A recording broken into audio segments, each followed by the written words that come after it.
ഈശ്വരകൃഷ്ണൻ എന്ന് പറഞ്ഞവരെ, ഇന്നത്തെ സുവിശേഷ ഭാഗത്തില് ഈശോയുടെ നാമത്തിൽ വിശ്വസിക്കുന്നവർക്ക് വരാനിരിക്കുന്ന ഒരുപാട് സഹനങ്ങളെ പറ്റി നമുക്ക് മുന്നറിയിപ്പ് നൽകുകയാണ്. ഒരുപാട് പ്രതിസന്ധികളിലൂടെ നിങ്ങൾ കടന്നു പോകും.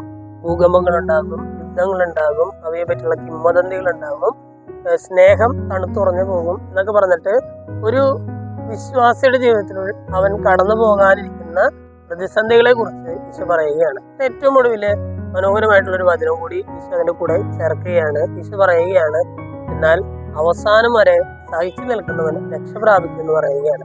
നമ്മുടെയൊക്കെ ജീവിതത്തില് ഒരു പ്രതിസന്ധി വരുമ്പോൾ അല്ലെങ്കിൽ ഒരു ദുഃഖം വരുന്ന സമയത്ത് നമുക്ക് ചെയ്യാനൊക്കുന്ന രണ്ട് ഓപ്ഷൻസ് ഉണ്ട്. എന്താണ് രണ്ട് ഓപ്ഷൻസ്?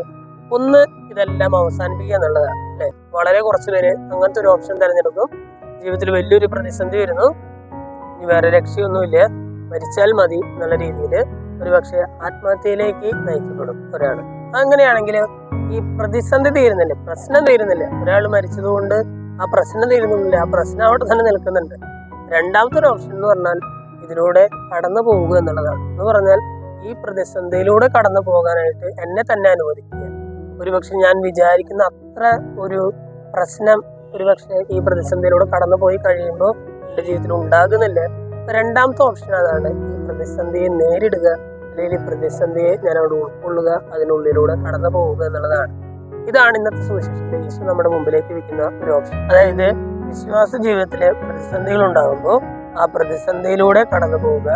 എപ്പോഴും ഓർക്കുക, ജീവിതത്തിൽ ഒരു പ്രതിസന്ധി ഉണ്ടാകുമ്പോൾ, ഒരു പ്രശ്നം ഉണ്ടാകുമ്പോൾ അതിലൂടെ നീ കടന്നു പോകാനായിട്ട് തയ്യാറായാല് ദൈവം നിന്നെ ഒറ്റയ്ക്ക് വിടുകയില്ല.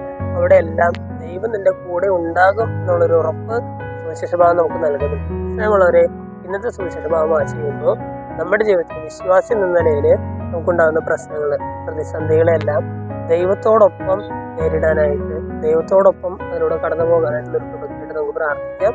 ദൈവം നമ്മെല്ലാവരെയും സമൃദ്ധമായിട്ട് അനുഗ്രഹിക്കും.